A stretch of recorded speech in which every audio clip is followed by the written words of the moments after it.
23, Unit 1. Heat in the Earth. Reading. The Land of Fire and Ice. Sunday, the 19th of June.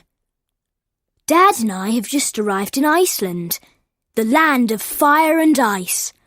I am really looking forward to this holiday. I'm going to write everything down in this diary. When we were flying over the island, we could see the volcanoes and the glaciers. None of the volcanoes was erupting.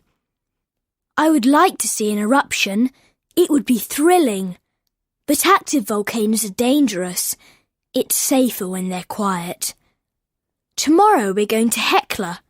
It's an active volcano, but it hasn't erupted for several years.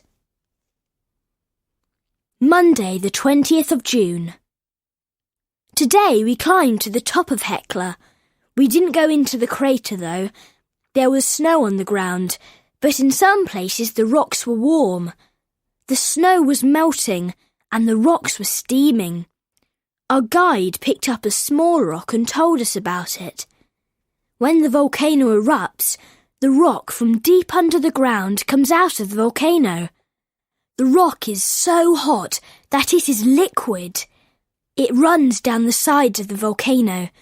Then it cools and goes hard. It's called lava. It isn't smooth at all.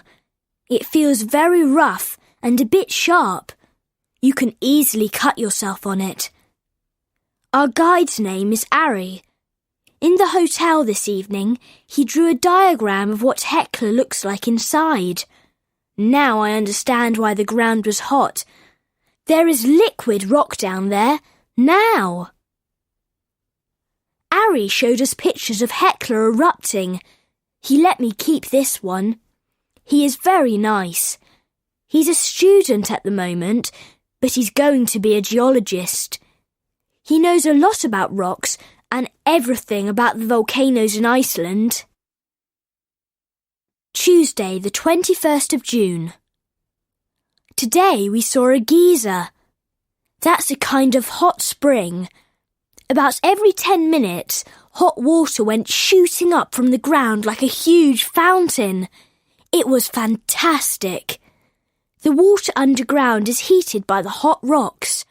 First it bubbles, then when it gets really hot, it suddenly goes up about 10 meters high. Whoosh!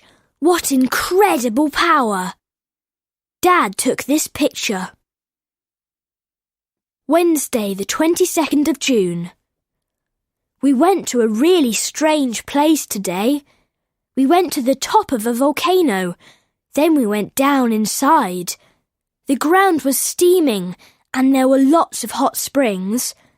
Sometimes these springs are boiling hot, so you must be careful.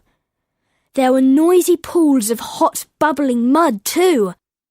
They're called mud pots. What weird sounds. A long time ago, people believed in dragons and monsters. They thought they lived in volcanoes, and now I know why. The noises sounded like terrifying monsters under our feet. What a peculiar place. Monsters under the ground. Thursday, the 24th of June. Today was terrific fun. We went to a gigantic pool outside. I thought the water would be freezing cold, but it was like being in a warm bath. It was brilliant. A hot spring feeds the pool. It's like having a hot tap running all the time, so the pool never goes cold. I wanted to stay all day. Tomorrow, Ari's taking us to a glacier. This is the best holiday ever. Me and Dad in the warm pool.